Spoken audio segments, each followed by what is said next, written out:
Hi, all. It is Kel Amsutz, the genealogy investigator. I am with you today to bring another great article to life. So today I want to talk about genetic DNA test tips. A lot of you probably know that a big part of my business model is my personalized research, my family trees and pedigree charts, and then of course DNA consulting. So I kind of want to start incorporating a little bit about the background behind the DNA test because they are so popular right now. So I'm gonna do baby steps. But I hope you guys really like what I'm sharing. So today I kind of want to just jump right in. Why should you take a DNA test? Because I know that it's kind of a controversial topic right now. So once anyone finds out that I'm a professional genealogist and that I specialize in DNA consulting, the questions usually start to pour in about, what test should I take? What are my privacy rights? Or people are just kind of looking for just general advice on what to do next. If you've recently taken a DNA test, or maybe you're still kind of in that process where you're thinking about taking one, but you don't know which DNA test is the best one for you to take, I have some great tips that can really help put you back on track with your family history research. So genetic genealogy, it can help break down those brick walls within your research. It can help you uncover new relatives, potential new leads. It can help answer questions about your ancestors and even confirm your findings. If you've been following me, then you know that I'm up to my neck in all things DNA. Um, Right now, I'm working on my second course and I'm getting ready to launch here hopefully in October. That's called the DNA and Genetic Genealogy course. I am like living, breathing DNA right now. DNA is changing the way that I work as a genealogist, but I will be 100% candid. It can be so confusing. So some of the questions that I regularly get asked is, how do I choose which test to take? There are so many out there. Totally get it. Another question, what do I do with all of these matches? There are pages of them. Totally can relate. And what do I do with these ethnicity results? Because come on, guys, like it's just a map. What do I do with it? So I have some great tips that can help overcome these questions and help you really get started on your DNA research. The first tip I have for you is to pick the best DNA test for you. I know that your eyes are totally rolling right now, because it's such a blanket statement, right? But just hear me out here. So sure, there are not only different testing companies out there, but there's also different types of DNA tests. Um, Totally didn't help you there, did I? So now you're thinking, which one should I choose? Honestly, it depends. We need to think a lot about what you are looking to learn. If you're interested in learning about your paternal line and want to take part in like a surname project, then the best DNA test that you could get is probably going to be that Y DNA test. But on the other hand, if you want to learn about your maternal ancestors, then you're going to want to take a mitochondrial DNA test. Family Tree DNA, they offer some really great discounts on their tests, especially through their surname and geographical projects. So if you're interested in either types of these tests, I'll have a link below. If you're wanting to find matches from perhaps both of your lines, an autosomal test is going to be your very best option. These are by far the most popular, so you'll get the chance to find plenty of matches through this type of test. Of all the companies that offer this test, I would say that AncestryDNA is going to have the largest pool of potential matches for you, which, let's face it, that's super important when we're thinking about testing sites and results, because the more matches that we get, the more that we can verify the information that we've done through general and traditional methods of genealogy research. So I'll have a link below for AncestryDNA. There are a few discounts going on. They might be ending soon for Labor Day. So just keep that in mind. Around holidays, they usually do have pretty good deals on the Ancestry DNA test kits though. So DNA tests are really easy to take. Most are going to arrive at your doorstep pretty quickly through the mail once you order them. You can take the test at home. And honestly, like it takes just a few minutes and no blood involved. You would just either swab your cheek or spit into a tube, seal it up, send it back to the lab. It's important not to do anything that could contaminate the test for at least a half an hour before you take that test. And that's something that they don't really specify, but I do like to note. So hold off on any eating or drinking before you take your test, and no kissing either, because that can contaminate the results for the DNA. Another great tip is using those DNA matches to generate new leads. If you're starting to lose interest in your research, because it does happen, maybe you're hitting a brick wall, or maybe you're just not able to work through something that's missing, you can use your DNA matches to help generate new leads. Study your matches in order to determine the identity of your most recent common ancestor, which is also known as MRCA. And you do this by comparing your known information with their information. So one of your matches might have the information that you need that could potentially break through that brick wall that is holding you back. So that can really get you amped up about your research again. The more people who have tested, the more matches that you're likely to have. And what that can mean is you can learn even more about your ancestors. So have your relatives test just to help solve family mysteries that your own DNA might not be able to solve alone.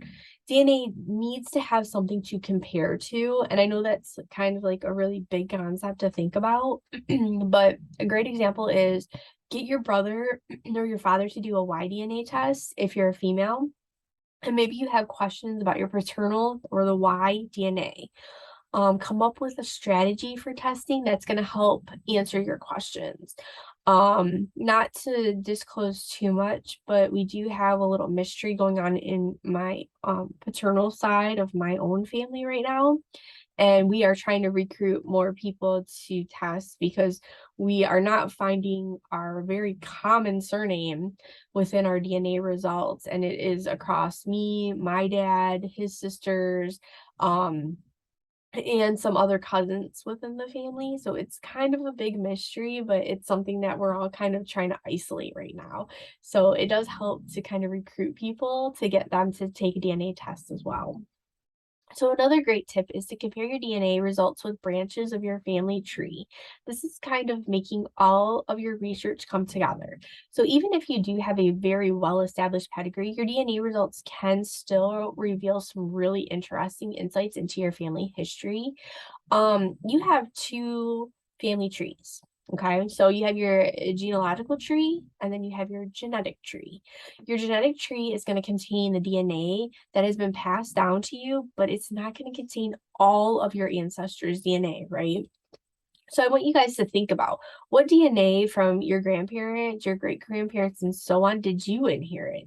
And then what did your siblings or your cousins inherit? Because it's always really interesting to kind of look at that because we don't all get the same DNA when it's passed down. We're only getting 50-50. We're only getting half from our mother, half from our father. So, I mean, that's something that it kind of can blow your mind a little bit, but it is something to think about. Compare your results to see what DNA comes from each branch of your family. And it's just kind of another way to look at the research. Another great tip is to look at the ethnicity estimates even further. Ethnicity estimates are those brightly colored results that tell you where in the world your DNA comes from. I think it's really fascinating personally. They are based on sample populations and they contain numerous other factors that come into play that could affect their accuracy.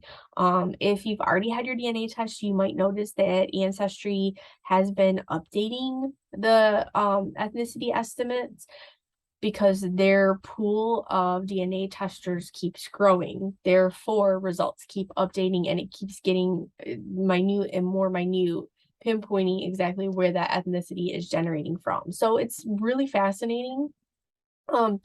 So above, we kind of discussed, what gets passed down, and what doesn't from our ancestors. That can also be a huge contributor to what is going to show up in our ethnicity results. So our ancestors, we have to think they didn't all stay in one place, right? There are various waves of migration that are taking place, such as those that are happening in Europe, which meant that few populations were completely isolated. And of course, the size of the sample populations that the companies are using, it is going to play a role in those results. I like to look at this like a puzzle where the pieces are still being put together. As the pieces fit together more and more, the segments might shift and the overall picture is going to become clearer and clearer, right? So that goes to say that also as more people test their DNA, the sample population grows bigger and bigger and the picture becomes more and more refined. Look at the sample population sizes just to help determine which DNA test that you'd like to take into factor into your decision making. But despite these variations, the estimates can provide some really great additional value. With ethnicity alone, it's not going to determine whether or not you're Scottish or English. These results can be one more piece to the puzzle that we're trying to solve, right?